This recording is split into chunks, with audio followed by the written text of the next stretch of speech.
नमस्कार दोस्तों, मुंबई आसपास में आप सबका हार्दिक स्वागत।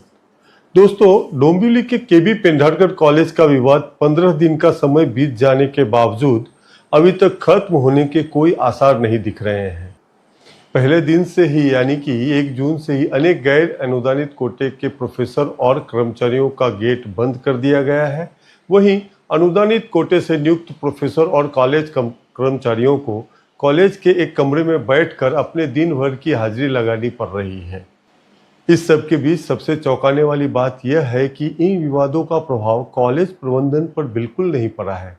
कॉलेज प्रबंधन की तरफ से कॉलेज में अनएडेड प्रणाली से नए एडमिशन का काम जोर शोर से किया जा रहा है। इस मामले में राज्य सरकार का शिक्षा विभाग, मुंबई यूनिवर्सिटी के साथ स्थानीय स्तर के नेताओं की उदासीन भूमिका से स्थानीय नागरिकों के साथ इस मामले के विरोध में संगठित हो रहे कॉलेज के पूर्व छात्रों में रोष व्याप्त है। इस मामले में सर्वाधिक परेशानी यहाँ के स्थानीय गरीब भूमिपुत्र छात्रों को है। वे यहाँ वर्षों से सरकारी कॉलेज समझकर सरकार द्वारा निश्चित फीस भरकर अपनी शिक्षा ग्रहण करते आए हैं, लेकिन कॉलेज अब गैर अनुदानित हो गया है, तो अब कॉलेज प्रशासन पर निर्भर है कि वो इन गरीब छात्रों से कितनी फीस वसूले। इस वर्ष 14 जून से पेंढारकर कॉलेज के पूर्व छात्रों ने कॉलेज गेट के सामने ही लाक्षणिक उपोषण शुरू किया है, लेकिन इससे बड़ा आंदोलन आज से 8 वर्ष पूर्व यानी कि वर्ष 2017 में हुआ था। लाक्षणिक उपोषण भी हुए थे और पूरे 40 दिन तक ये लाक्षणिक उपोषण चला था। उस दौरान तत्कालीन शिक्षा मंत्री विनोद तावड़े ने हस्तक्षेप करके आंदोलन खत्म करवाया था और मुंबई यूनिवर्सिटी के तरफ से निरीक्षक नियुक्त करके जांच करवाई गई थी। और एक बेहद महत्वपूर्ण बात, यूनिवर्सिटी जांच कमेटी ने 2017 में ही पेंढारकर महाविद्यालय प्रबंधन को अवैध बताते हुए इस कॉलेज पर प्रशासक नियुक्त किए जाने की अनुशंसा की।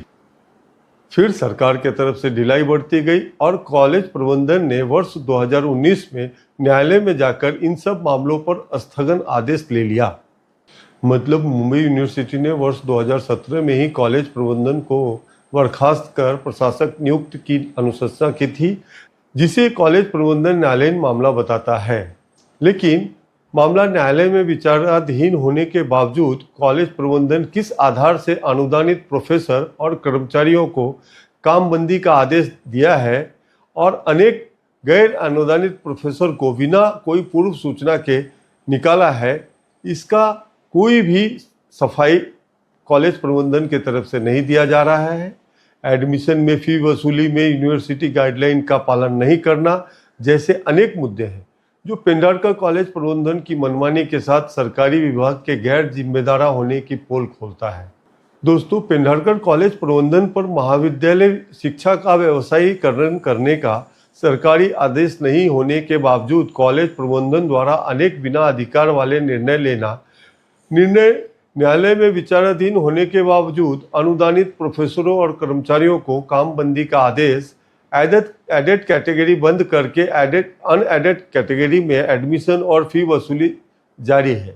कॉलेज प्रबंधन के पास कॉलेज को एडेड से अनएडेड करने का कोई आदेश ना तो सरकार की तरफ से है, ना ही यूनिवर्सिटी के तरफ से प्राप्त हुआ है। इसके बावजूद कॉलेज प्रबंधन धड़ल्ले से नए एडमिशन अनएडेड कोटे से कर रहा है। कहीं भी एडेड कोटे का जिक्र नहीं है। कॉलेज एडेड से अनएडेड करने का मामला न्यायालय में लंबित है, लेकिन कॉलेज प्रबंधन किस अधिकार के तहत यहाँ के अनेक एडेड प्रोफेसर और कर्मचारियों को कामबंद का आदेश दिया, इसका कोई जवाब नहीं दिया जा रहा है। देर सवेर इन सब बातों में निर्णय आंदोलन कर रहे प्रोफेसर और कर्मचारियों के पक्ष में भी आ सकता है, लेकिन इस विवाद में अनुदानित कोटे से जो छात्र इस कॉलेज में एडमिशन लेने को इच्छुक है, उनका क्या? इन लोगों का क्या जो लोग अच्छे नंबर लाकर पेंढारकर कॉलेज में अनुदानित कोटे में एडमिशन के लिए इच्छुक थे और उनके साथ यह अन्याय हुआ है, और इन सब अन्याय के लिए जिम्मेदार कौन?